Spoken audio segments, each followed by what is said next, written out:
Alright, so as y'all seen, Travis got a new Turbo S. We put a new cage on it from Wide Open Design and bumpers. They added a little bit of weight to it, so they pushed it down a little bit.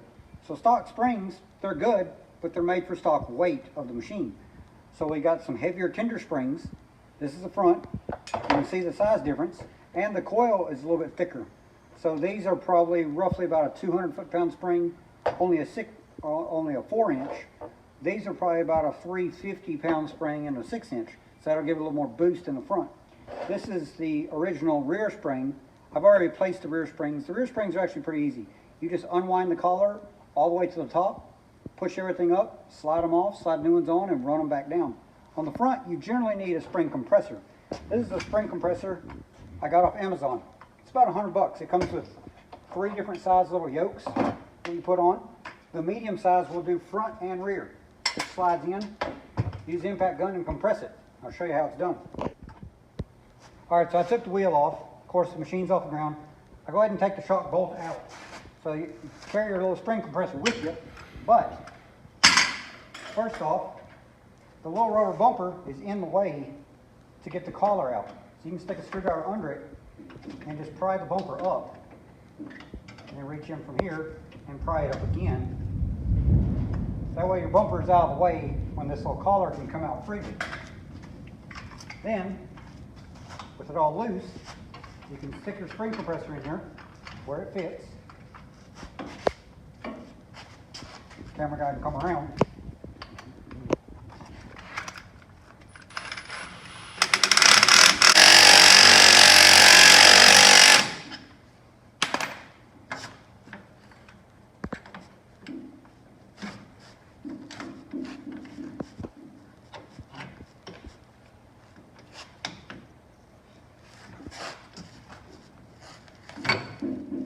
You pull your little collar out, it's inset inside it, that's why it's so hard to get out.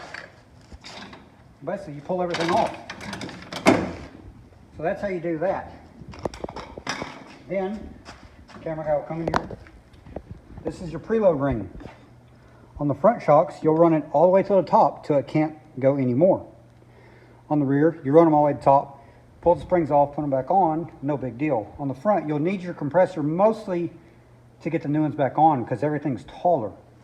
So we'll wind this up and we'll put new springs on.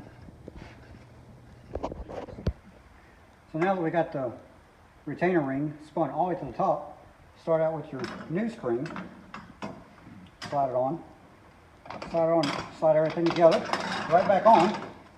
Boy, it came off, no big deal. Because our spring is still compressed and we moved everything up, it's a lot easier to get everything back together. So I say. Make sure it's in its groove. And then we just unwind it. And that's it. That's how you do a spring change with a little handy compressor.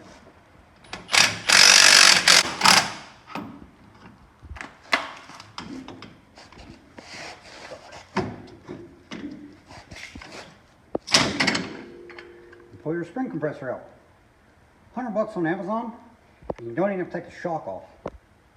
So now we'll bolt it all together, adjust it, set the ride height, 16 inches on 32-inch tires, and we're set to go. Fresh ride, just like factory. So on the back, we got the heavier springs up top, but when you change these, as you can see, there's lots of threads.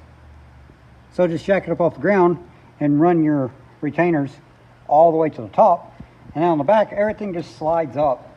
Pull the ring out, slide it all back on, no big deal. The front's really where you need the spring compressor. Like I say, $100 on Amazon, keep that thing in the trailer.